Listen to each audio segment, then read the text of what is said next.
We're scared. We're scared of an Obama presidency, and I'll tell you why.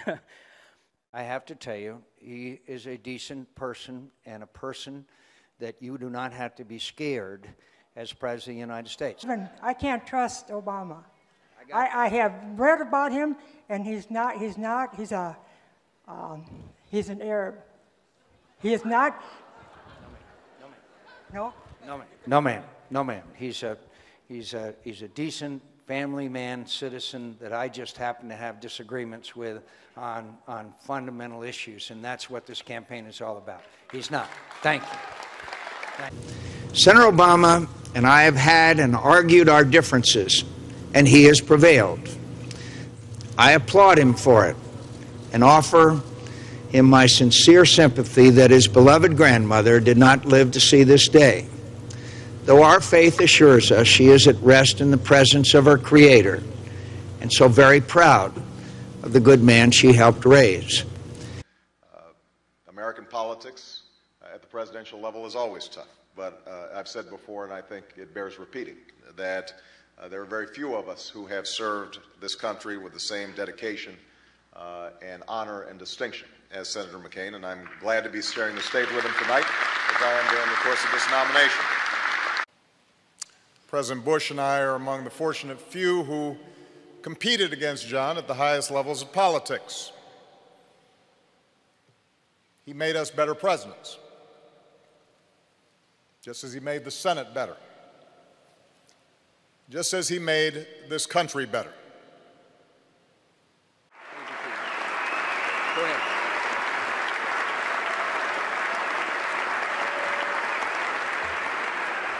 Thank you very much.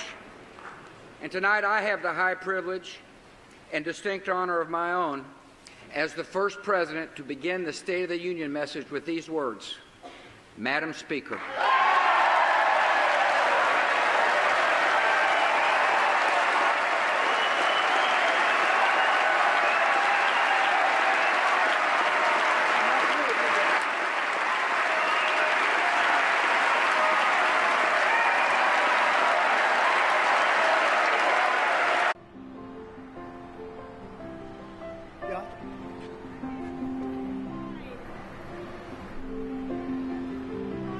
She just died? Wow. I didn't know that. You're telling me now for the first time. She led an amazing life. What else can you say? She was an amazing woman. Whether you agreed or not, she was an amazing woman who led an amazing life. I'm actually saddened to hear that. I am saddened to hear that. Thank you very much. But the strength of our work ethic and the scope of our dreams, that's what drew our forebears here. That's how the daughter of a factory worker is CEO of America's largest automaker.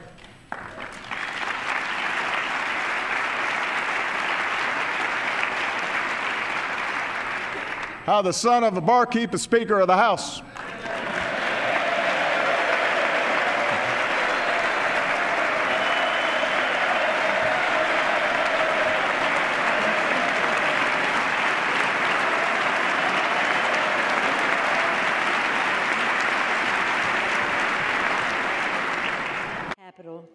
To please rise for a moment of silence in remembrance of Her Majesty Queen Elizabeth.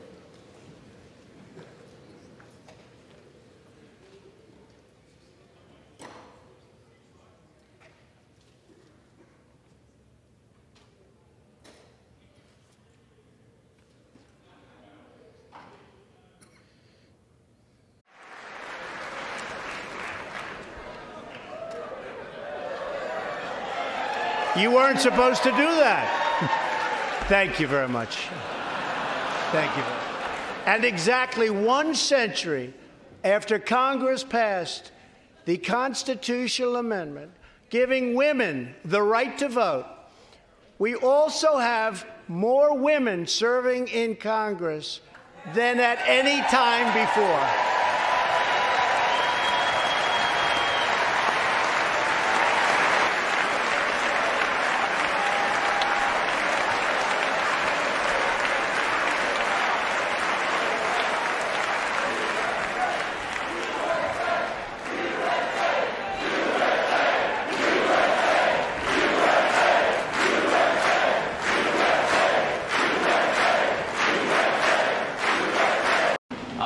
guests and fellow citizens, thank you very much for that warm reception.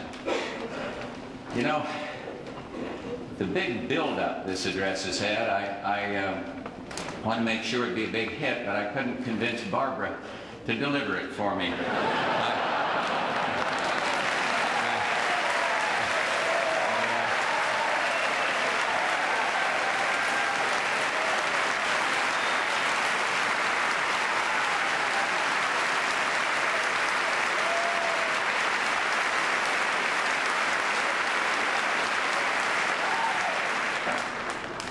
But the biggest thing that has happened in the world, in my life, in our lives, is this.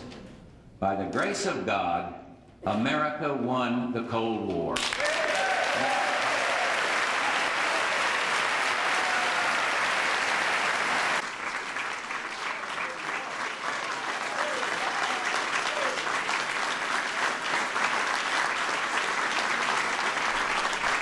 I am pleased that my portrait brings an interesting symmetry to the White House collection.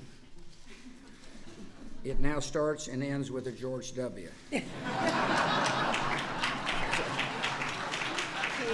When the British burned the White House, as Fred mentioned, in 1814, Dolly Madison famously saved this portrait of the first George W. Now, Michelle, if anything happens, there's your man.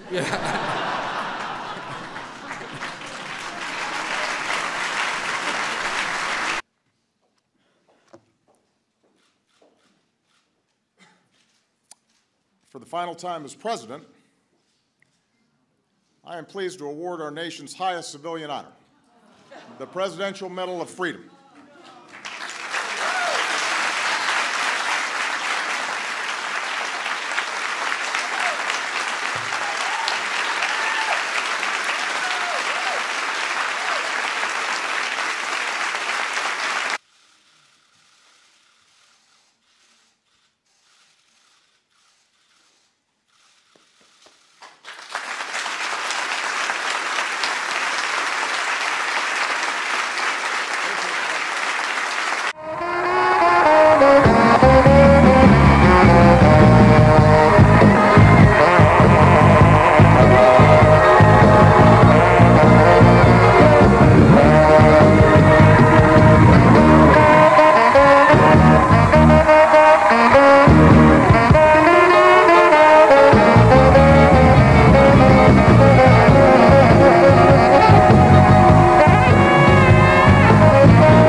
The joint session will be dissolved.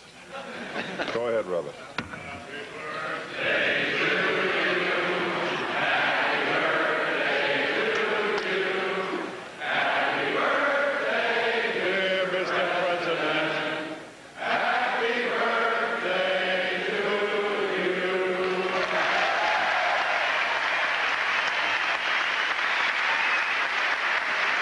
Thank you all very much. Thank you for making the 35th time I have been 39 the happiest of them all. Members of the Congress, dear friends,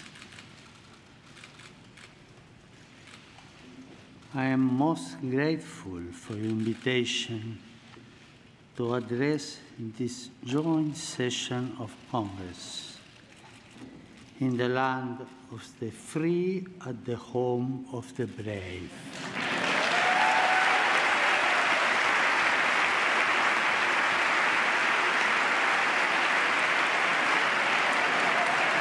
Ladies and gentlemen, this flag is a symbol of our victory in this war.